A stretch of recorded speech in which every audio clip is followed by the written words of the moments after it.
নমস্কার বন্ধুরা, moms kitchen blog থেকে সবাইকে স্বাগত। বন্ধুরা আজকে একটা দারুণ অনবদ্য রেসিপি নিয়ে মা চলে এসেছে। দুপুরবেলা হয়তো মুখে রুচি চলে যাচ্ছে, কিন্তু এই রেসিপিটা দিয়ে অন্তত একটু কাই দিয়ে এক থালা ভাত খাওয়া হয়ে যাবে। আসুন কিভাবে করি দেখতে থাকুন। ভিডিওটি স্কিপ না করে স্টেপ বাই স্টেপ দেখতে থাকবেন, আমার সাথেই থাকবেন, আশা করি খুবই ভালো লাগবে। আসুন আমার সাথে চলে আসুন, কিভাবে কি করি সবটাই স্টেপ বাই স্টেপ দেখতে থাকবেন।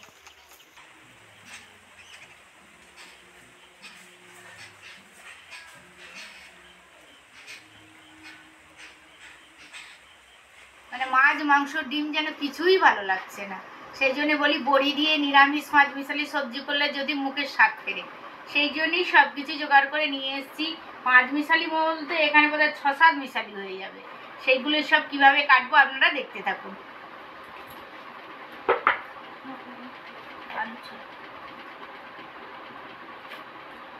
সবার আগে ঝিঙেটা কেটে নেব।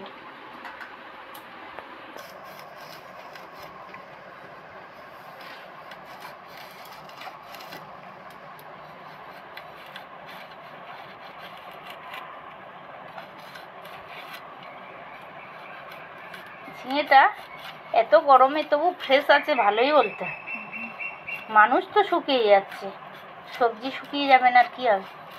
আর ব্যাপারীরা তো সব রোদ্দুরে বসে, শুধু মাথাটা একটুখানি ছাতা, সবজিগুলো সব রোদ।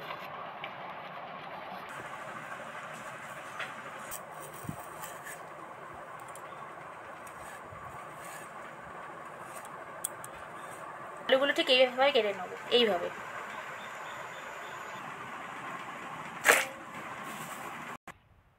ঝিঙেটা ঠিক এইভাবে গোল গোল করে কেটে নেব। ঠিক এইভাবে পটলের মতো ঝিঙেগুলো গোল গোল করে কেটে নিলাম।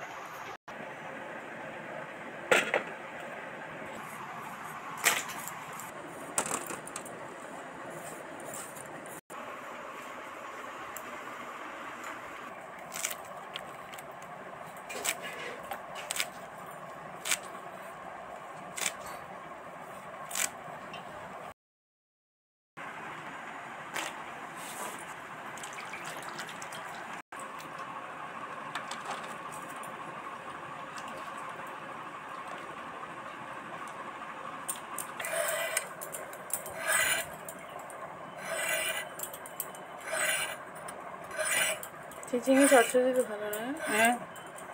চিচিঙেতে কোনো যদি রেসিপিতে চিচিঙে দেওয়া যায়, ওর স্বাদ আরও বেড়ে যায়।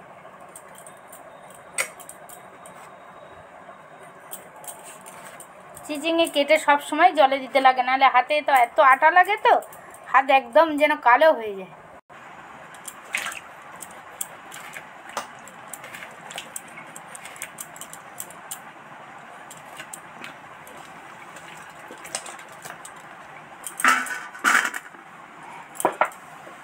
এবার একটা একটা চিচিঙেগুলো ঠিক শেপ করে কেটে নেব।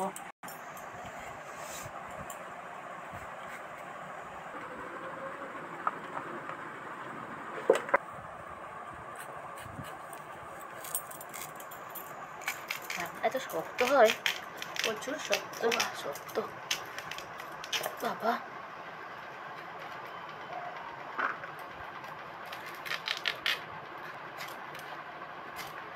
ঠিক আলু যেরকমভাবে কেটেছি সেরকমভাবে রাঙা আলুগুলো কেটে নেব।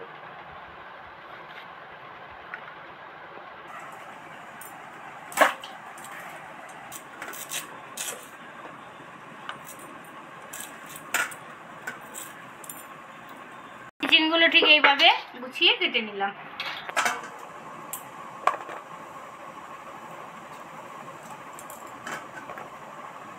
বন্ধুরা, অতিরিক্ত গরমে বেগুনের কি কন্ডিশন দেখুন। মানুষ বলে তবু বেঁচে আছে, আর সবজিগুলো একদম তুবড়ে তাবড়ে একাকার হয়ে গেছে।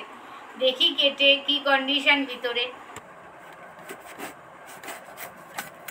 ভিতরটা একদম ফ্রেশ, ভেবেছিলাম নেওয়াই যাবে না, কিন্তু একদম ভালো আছে। পোকা নেই না মা? না,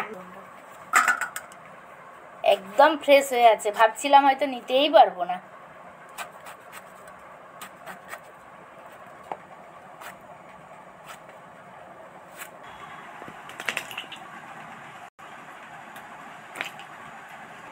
বেগুন তো এইভাবে ঠিক করে কেটে নিলাম গুছিয়ে।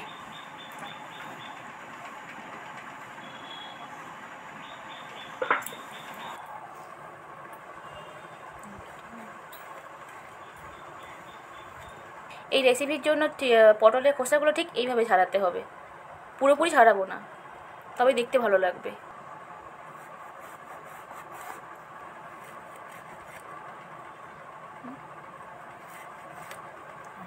ঠিক এইভাবে কেটে নেব।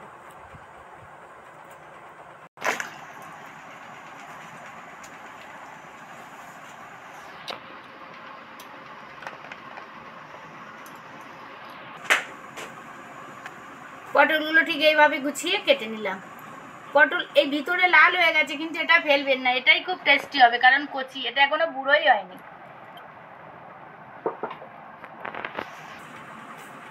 টমেটোটা এইভাবে ঠিক কেটে নিলাম।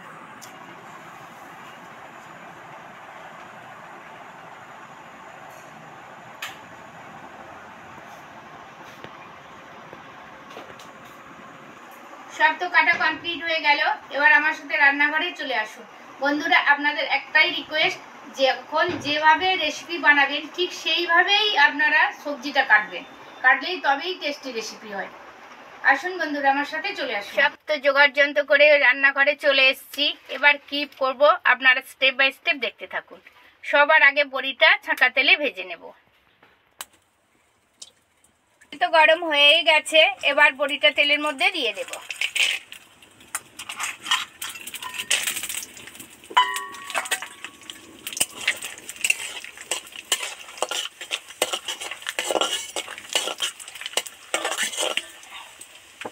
তো সাদা হয়ে ভাজা হয়ে গেছে, এবার তেল থেকে উঠিয়ে নেবো। বেশি লাল লাল করে ভাজবো না, ঠিক এইভাবেই যখন সাদা হয়ে যাবে তখনই তুলে নেব। দেখুন কত সুন্দর ভাজা হয়েছে, ঠিক এইভাবেই ভেজে নেবেন। তেলের মধ্যে 3টে শুকনো লঙ্কার টুকরো দিয়ে দিচ্ছি, 2টো তেজপাতা দিয়ে দিলাম, তো 5 ফোড়ন দিয়ে দিলাম। তো সব ভাজা ভাজা হয়ে গেছে, সবার আগে পটলটা সব তেলের মধ্যে উঠিয়ে দিচ্ছি।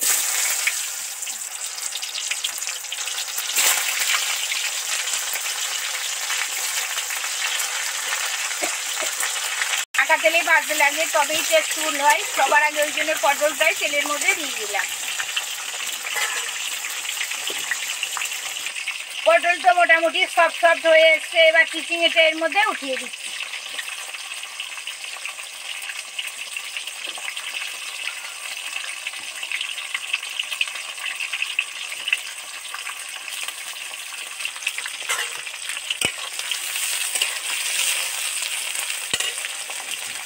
সবজিটা তেলের মধ্যে উঠিয়ে দিয়েছি, এবার একটু নুন ছড়া দেবো, তবেই তাড়াতাড়ি সফট হয়ে ভাজা হবে।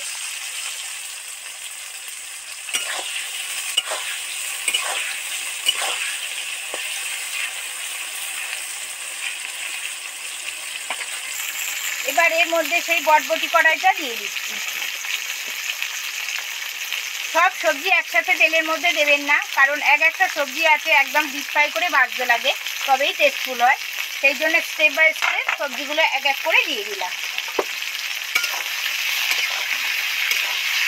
এই যে সবজি কাটা দিয়েছি, একদম ছাঁকা তেলে ভাজলে তবেই টেস্টি রেসিপি হবে। মোটামুটি এই সবজিগুলো তো মানে সফট হয়ে এসছে, এবার এর মধ্যে ঝিঙে দিয়ে দিচ্ছি আর বেগুনটা এর সাথে উঠিয়ে দিচ্ছি।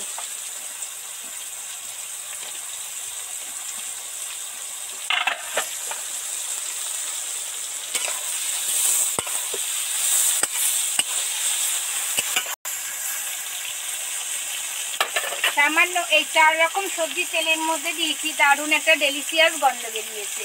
আর তাহলে সবকটা একসাথে দিলে কত সুন্দর রেসিপি হবে। সব সবজিগুলো তো ভাজা হয়ে গেছে, এবার 2 রকম আলু, রাঙা আলু আর গোল আলুটাই দিয়ে দিচ্ছি।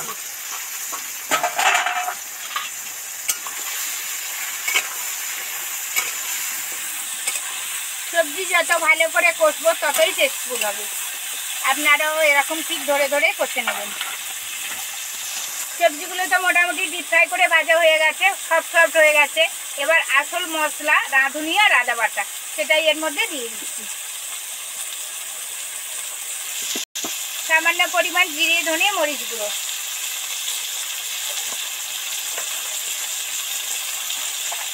এক চামচ হলুদ গুঁড়ো, এক চামচ লঙ্কা গুঁড়ো। যেহেতু মিষ্টি মিষ্টি হবে তাই অল্প পরিমাণেই লঙ্কা গুঁড়ো দেওয়া হলো।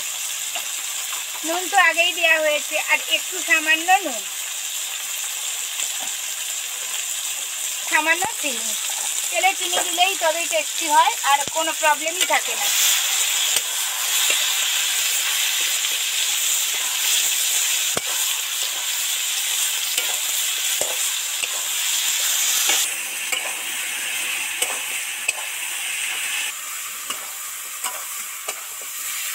মশলা তো ভাজা হয়েই গেছে, এবার একটু জল দিয়ে দেব।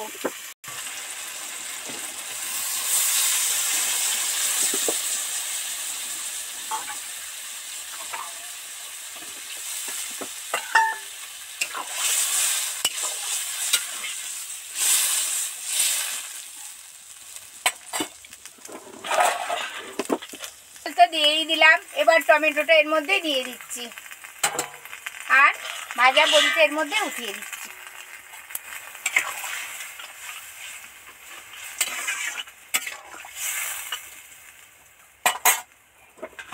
নেড়ে চেড়ে 10 মিনিটের মতো ঢাকা দিয়ে দেবো। 2 মিনিট খুব জোরে জাল দেবো, তারপরেই নিভু আঁচে বসিয়ে রাখবো।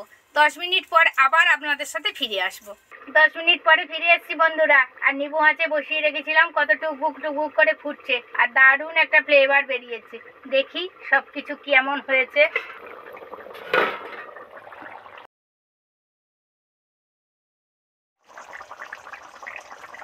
কত সুন্দর টুকবুক টুকবুক করে ফুটছে, আর সব কিছুই সিদ্ধ হয়ে গেছে। দেখুন কত সুন্দর সিদ্ধ হয়েছে। নিভু আঁচে বসিয়ে রেখেছিলাম, আর একটুখানি মানে ঝোলটাই বেশি রাখবো। এই ঝোলটাই আসল টেস্টি। এই যে একটু ঝোল, এইটাই বেশি টেস্টি। বন্ধুরা প্রচুর গরম, সাবধানে থাকবেন, খুব সাবধানে থাকবেন। বাচ্চা, বয়স্ক, মাঝ বয়সেও সবাই সাবধানে থাকবেন। এই সময় প্রচুর রোদ্দুরে বেরোলে খুব সানস্ট্রোক হয়। এমনিও বয়স্কদের একটুখানি যত্নে রাখতে হয়, বাচ্চাদের যত্নে রাখতে হয়। সাবধানে থাকবেন। দেখা হচ্ছে আবার কোনো ভিডিও নিয়ে আপনাদের সামনে উপস্থিত হব। ভালো থাকবেন, সুস্থ থাকবেন, সাবধানে থাকবেন। নমস্কার, ধন্যবাদ।